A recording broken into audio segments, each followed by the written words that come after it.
Hey guys, this is Bridgette Stilley, and welcome to my podcast. Today I have retired Major League Baseball player David McKay in the hot seat. Welcome, David. Thank you. Thank you for having me. You're very welcome. I'm so excited. I'm so honored to have you here. I know you're really busy, so thanks for taking the time and sitting down and just talking about your life and all the things. Of course, of course. I'm happy to do it. And I think this is, we've been preparing and talking a little bit about it. So I think, Absolutely. I know you went to Alaska. yes, Had to wait patiently for you to come back and talk on the phone yesterday. So finally we're here and let's get to it. let's do it. Um, so one of the reasons why I wanted to have you here is because I met you and I would have no idea uh, your career and everything that you've done, which I think is super fascinating. Um, my son, James, I think at the time was, and we just talked about it, was 22. 2024, like probably January, February, right before I left to play independent ball, I guess, my last season of playing My professionally. son is a left-handed pitcher. I think he's prettier. He is pretty good. And his coach said, you should really get on with some lessons. And when he did lessons, he's like, oh, there's a major league player that, does lessons. Here's his number. It's like, what? Because in my world, you're so humble. I think that's like really cool. And that I kind of stand out when looked you up. And I told my son, who's like, oh, do you want to do some mussies with this guy, David? So, oh, that'd be so cool. So I text you, super easy to talk to. We met, did lessons with him. And you just were so cool. And I really appreciated that. So I think you did 2 or 3 lessons and then you're like, I'm going to go out and go back. So tell me a little bit about, the lessons and how that started. I think, for me, it was just, I was getting ready to play and I had so much downtime. And I was like, this is a good opportunity to start giving back a little bit of, what I've experienced throughout my career. Definitely very fortunate to have played as long and, the level I did play at. Absolutely. So, I think that there's a lot of information out there now and a lot of, not necessarily good information. There's some good, some bad, but just trying to, help these kids develop the proper way. I dealt with injuries a lot in my career. And One of the things I noticed that you changed his throw in one lesson. He went on the mound that week and he was so much better. I was like, this guy's a real deal.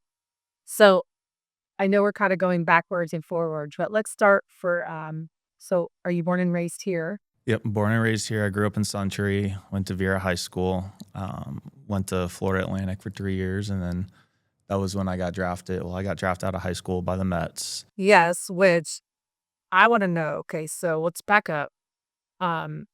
Did you always play baseball? Yes. Okay, so T-ball. Oh yeah. It's before that. Did your dad play baseball? He played in high school. He played all the sports in high school, and growing up, since seeing pictures of when we were babies, by the time I could hold a bat or a ball, my brother and I were doing that, and it was just something that we fell in love with. And the nice thing was our parents weren't very pushy with it, and I think that's very important. Is just it wasn't go outside and practice. Yes, it wasn't a chore. It wasn't forced. It was we had to fall in love with the game ourselves. And so you have one brother. Yes, one brother. Ryan. What's his name? Ryan. Ryan. Is it older or younger? He's younger. We're 18 months apart. Oh, so that you're like 20. Yep. Most of the times we were on the same team, which was nice for our parents. But was it competitive? Oh yeah.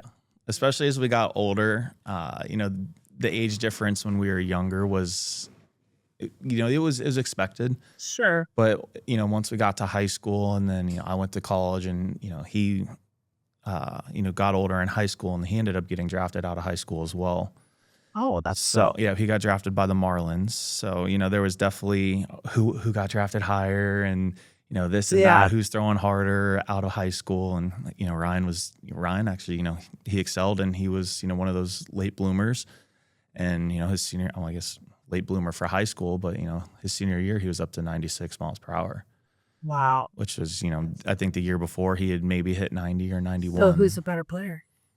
Ah, we were both pretty good, I guess. I mean, if you're just looking at the levels of who played at what, I'll take that. You got to take it. Or, yeah, or well, to take it. You I put you on the spot. It's the hot seat. Yeah, I know. I mean, but he's. Sorry, Ryan. Yep, sorry, brother, but I will admit he is a better fisherman than me. Okay, well, he probably liked that. Yep, he definitely has me there. I'm not afraid to admit that, but So, was it something to play in the majors? Was that like every little boy's dream? You would think. Is that something you really strive to be? Is that something when you were a kid? Did you want to be that, or did you want to be a policeman or a firefighter?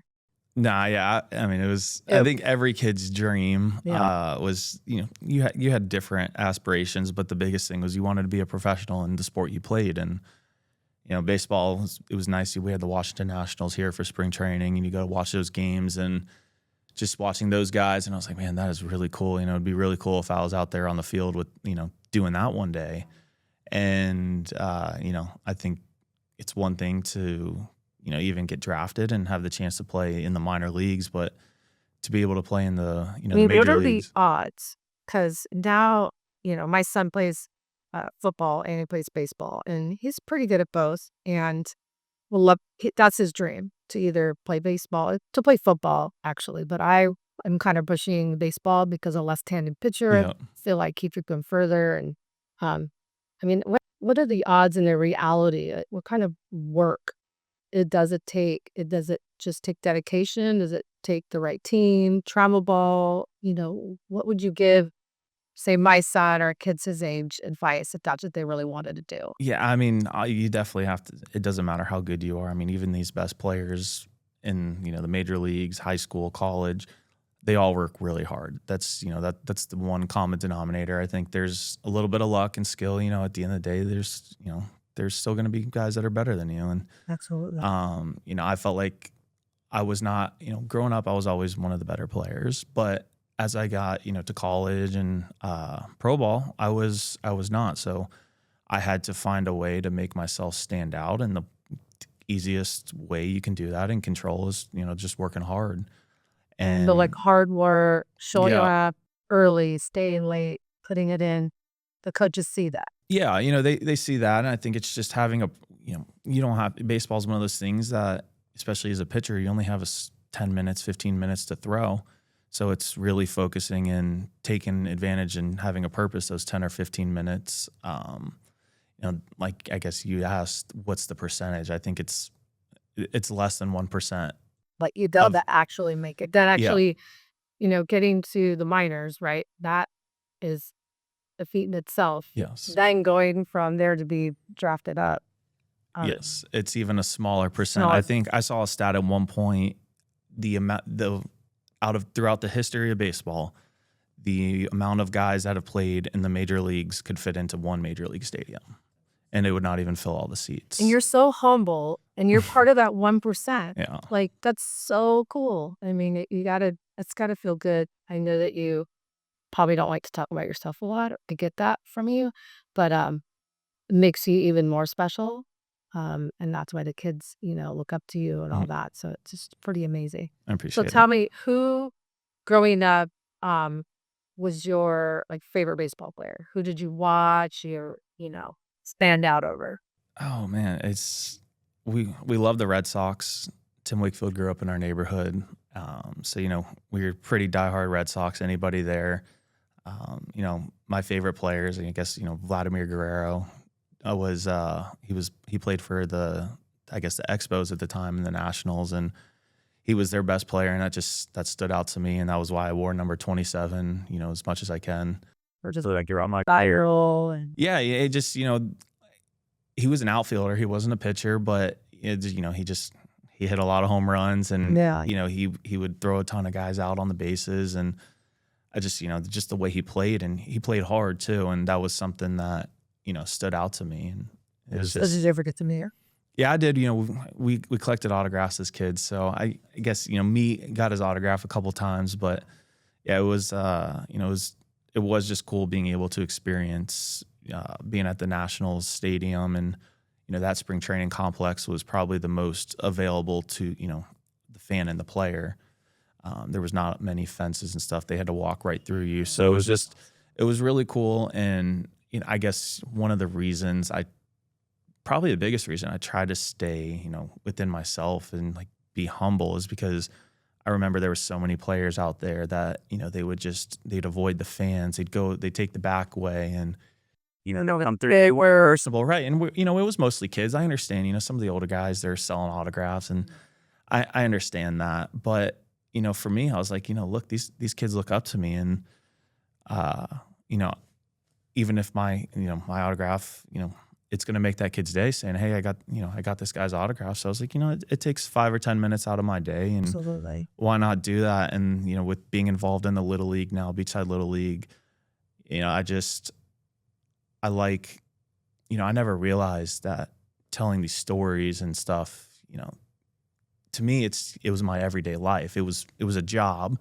Absolutely. And No, that's what I was surprised when we were talking yesterday is you don't really do interviews and you just, one of the funny things that you told me yesterday, you said, you know, I did in Ubers and I would tell them I'm an accountant. mhm.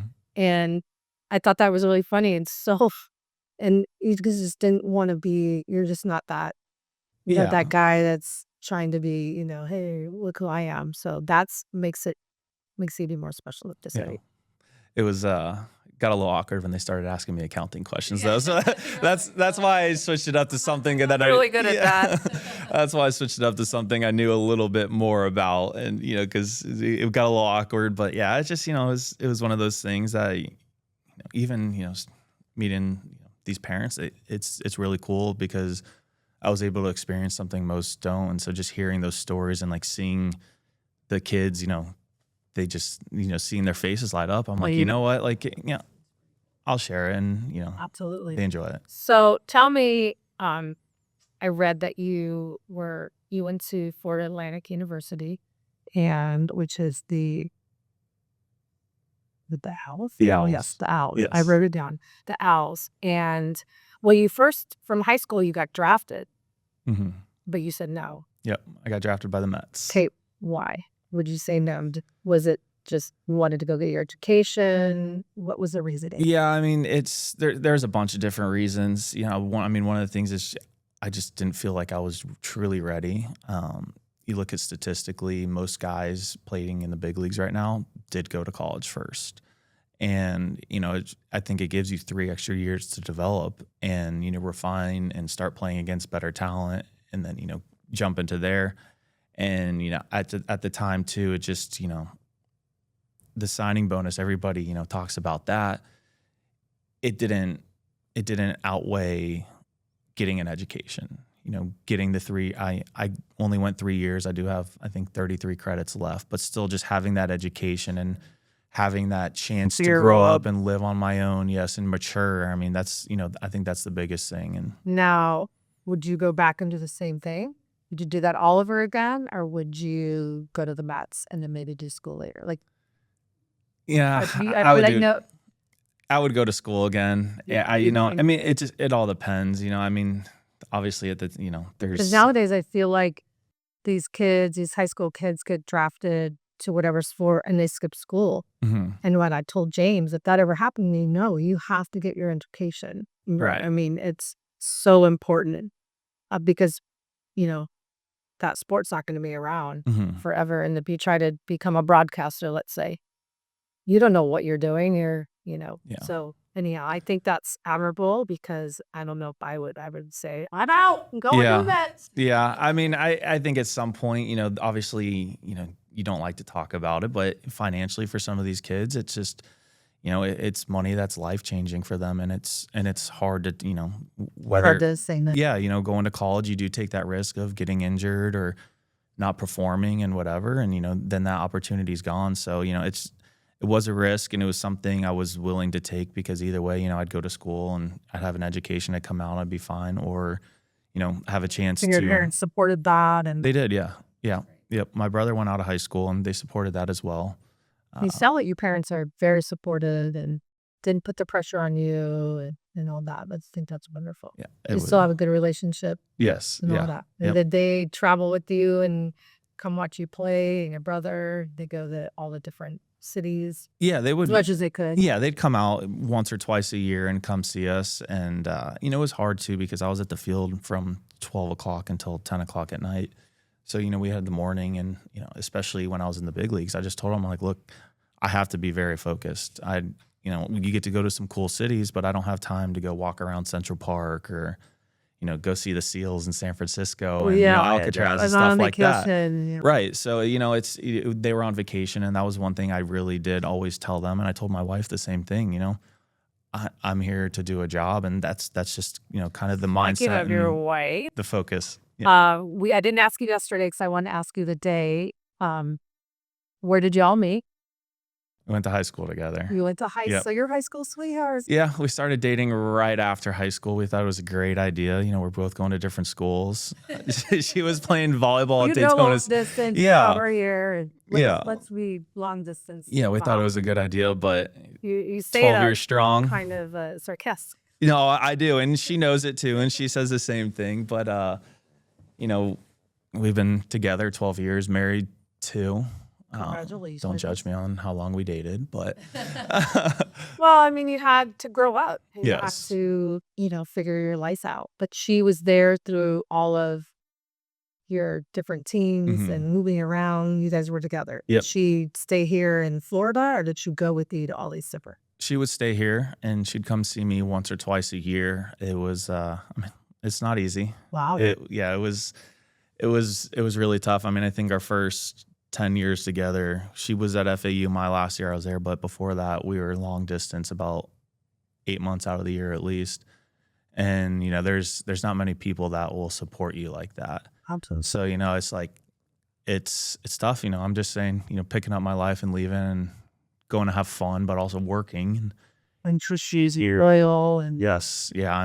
That's a tough thing, and it's you're out there, but it's at the end of the day, I'm like, I know I have this special girl at home, and she's I'm getting a little but she's she stood by me through it all, so it was I can it was special. imagine. I mean, I don't know if it's really like that with the girls and the women and the temptation. Is it Mhm. really like do they have the groupie situation? There's some, there's a lot of But are like temptation. staying out the hotel. Yeah, you have the cleat chasers, we call them. Cleat chase. Cleat chasers. Yep, you definitely have those, but it wasn't just not worth it. Yeah. It's like Yeah, why mess something up Right. that's at home, loyal? yeah. Obviously, now you're married and you guys talking about having kids.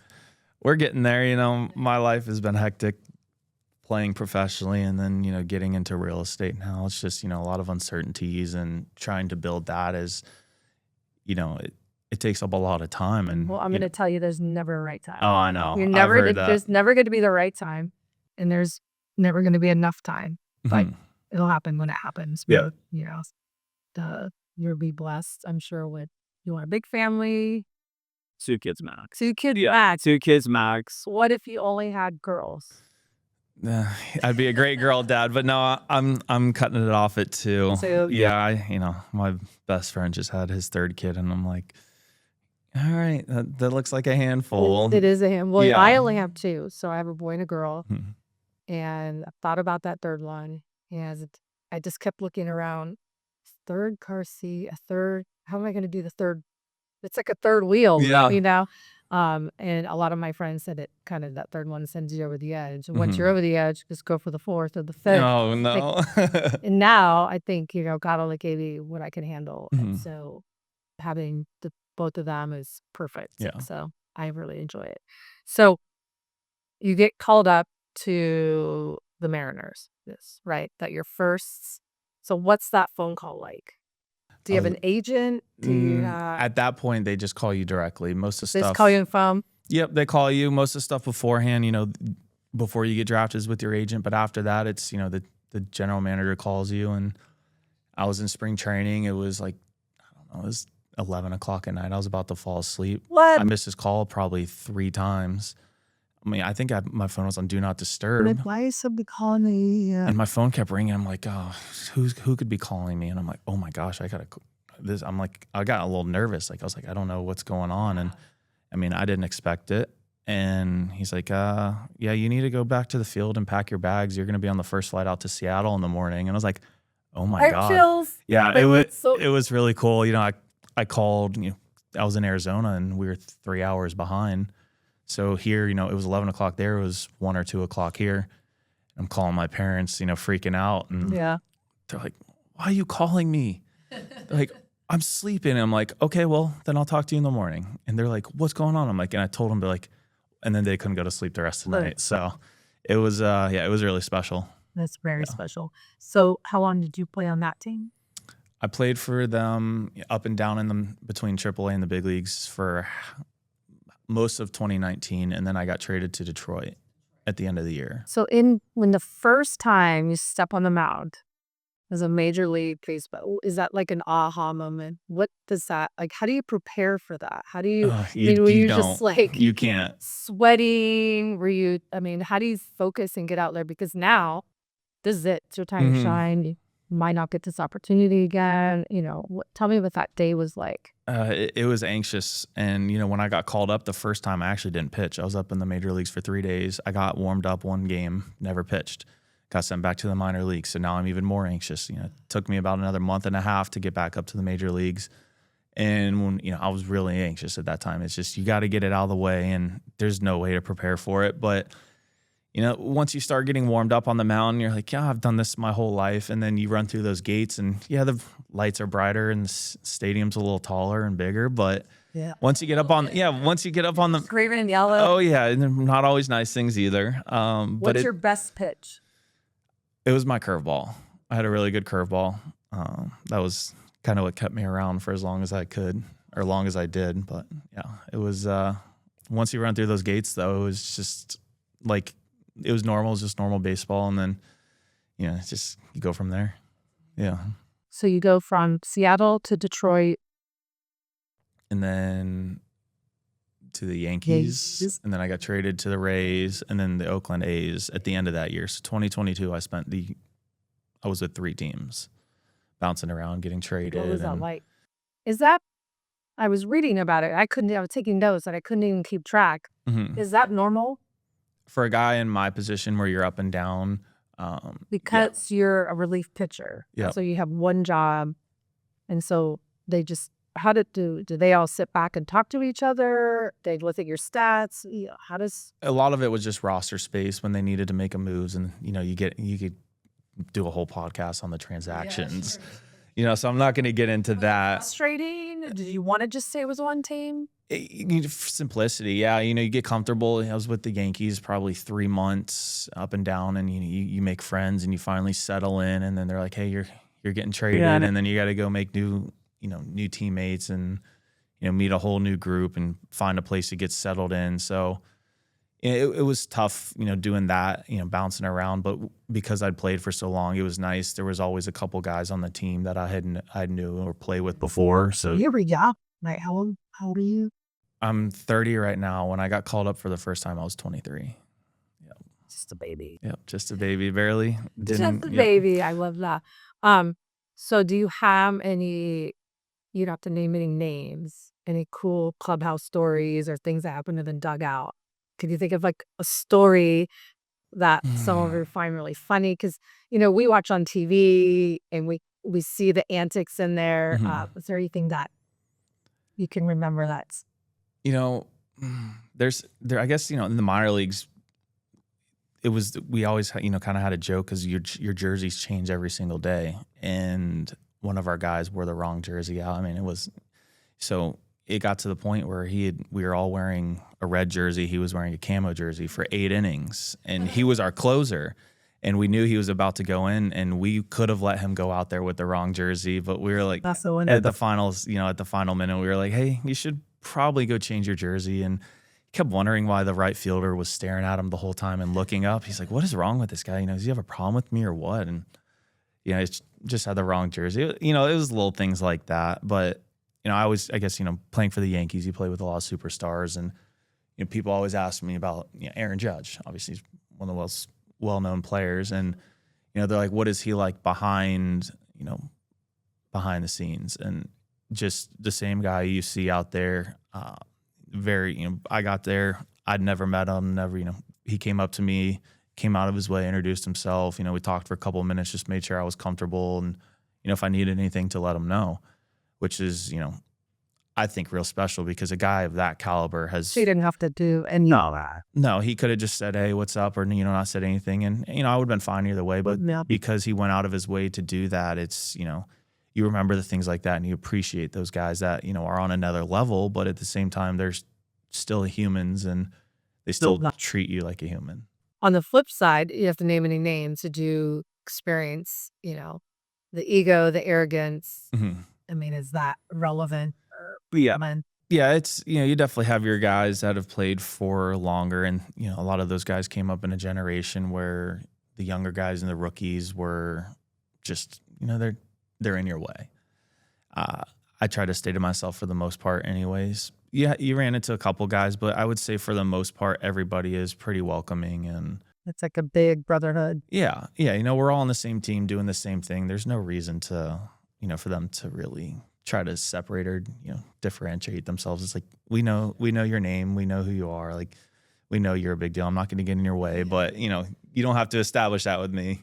So is there any, over your career, any coaches that stood out, somebody that, because I feel like coaches can be such a pivotal part of, especially a young kid's life. Mentors, anybody that really stood out, and why? What did they do that? What did they do for you? Yeah. So, there's a few. The one, I guess the local coach, Matt Scrametta, you may know the name. He's been around here forever. I threw with him growing up, and he scouts, so he'd come out and see me play, and we'd have lunch. But it was just nice because he had been through the same thing. He'd played professionally, played in the big leagues a little bit, and just having him to bounce ideas off of, and going through the up and downs of the career, it's like it's tough. Yeah, so I relied on him a lot, and then I had a pitching coach in rookie ball, and he had played for a long time as well, and he kind of he didn't talk about the game itself. When we had meetings, it was always talking about the mindset and how to approach different things like that. And that was kind of when my career, I felt like, went to the next level, because I was so concerned about mechanics and this and that, instead of I struggled with having a strong mindset early on and being confident and trusting myself. And I feel like that is so key, because I think we've talked about that with James, where you walk 5 batters, you're down 5, down by 5. Where do you get that, it's mindset, right? And I see, when you watch somebody, especially these kids on the mound, where they just completely lose it, and it's heartbreaking. You just want to say, "Coach, timeout. Can you pull them out?" So is that, what you're talking about? Yeah, exactly. And it's, it's something that I try to instill in my lessons as well, because I can teach you how to pitch, but at the same time, there's plenty of good pitchers out there who could pitch, but they didn't have the mindset. And that was the reason they didn't make it, or they didn't last. And, so especially at a younger age, if you can start learning that, and just, the biggest thing is having the confidence. It's confidence. Trusting yourself. That is huge. And these little boys are, still developing and learning. And I've watched my son and other players every year get a little bit better, a little bit more confident. And it's such a difference. Yeah. And coaching has such a big deal. I watched James on different teams, and there's one particular coach that he has that is just, Matt Callum, like you guys say to me. Yeah. He's just all heart, and screams and yells from the side. Yeah. You can hear him. There's nobody better than you. Yeah. And in their mind, you're like, there's nobody better than me. So, and you can tell the shift with the mindset. So that's huge. So that pitching coach was a big deal to you. Yeah, like Kellen does. It's that positive reinforcement, and not beating the kids down and saying, "Oh, why are you swinging at that?" It's like, hey, building that confidence, because like you said, you see these kids grow, and the more confident you are, I think it translates to having more success. Absolutely. And off the field. Yes, yeah, just not even just on the field, but in life. I mean, having that confidence, and I think that's the difference too. Like, we've kind of talked a little bit is being difference between confident and being cocky. There's a difference, and I think if you can differentiate the two, it's important because you don't want to be out there and be the nice guy and be soft. You have to be confident, but there's that line between Cocky and confident. confident. Yeah, Well, I think exactly. you've nailed it. I appreciate that. I've tried. So all the years, okay, so because I feel like you were young to retire. So you decided to retire. So what happened? What you talk about it with your wife? Do you think, what am I doing? Where am I going? Where did you, why did you decide? When did you decide that was the time? So last, July, I was playing and my body, I'd already had 3 major surgeries and my body was just disagreeing with me again. And I was like, I've had enough of it. I was playing independent ball, trying to get back to an affiliated team. And I was just like, you know what? I'm not going to get too greedy. I've, been fortunate. I played way more days than I ever thought I'd play in the big leagues. So, I was like, this is a fun life, but there's always more. And so I was just like, I'd already prepared. After one of my surgeries, I had gotten my real estate license because I knew, baseball wasn't always going to be around, and very few guys make it. Very few can make a living off of it enough to, never work again. So I knew I had to have that plan B, and a lot of guys don't have that. They're baseball or nothing, and they end up, Not having that, second career. yeah. So And, so I was like, I had hip surgery and I was sitting on the couch for 8 weeks. I'm like, I'm going to get my real estate license. My mom, she's done it for 36 years now. so you grew up with your mom being a real estate agent Mhm. and saw that, oh, that's something I could do. And your mom obviously was encouraging. Yeah. And just, because I have my real estate license. What's interesting is I'd met you as a pitching coach, and then all of a sudden you have a listing. Mhm. And I'm like, oh, I know that guy. Yep. Like, Yeah, oh, that's yeah. funny. Hey, what's going on? So you got your real estate license and work with your mom. Did you immediately work with the same broker or with her? Did you? So I joined her. She was with One Sotheby's. I joined her, and then after a couple months, Ben Glover had reached out, and he's been amazing for me. Having not only my mom to rely on, but Ben being my age, I could bounce some of the stuff my mom has done, bounce things off her, but then also Ben had a bunch of new ideas and things like that, and that was one of his suggestions was like, you need to take advantage of your baseball background. And that's, why I joined the board, not only because of, for business, but also it's just, I can give back my knowledge and just, be able to get to know people in an organic way is Yeah, so you important. retired, you get your real estate license, you move here, or you lived here. Well, I lived here. You're up here. Yeah. Because then I saw you were back, and it was opening day, spring. So that would be like March Mhm. last year. And I saw you out there. So you joined the board and you were the player's agent, right? Or Coach's agent. coach's agent. Yep. Yep. Okay. Yep. And so you, Beachside Little League. So we're here in Satellite Beach. You're a big part of that. You come out and help out practice. I know. So what's that like, working with the kids and all that?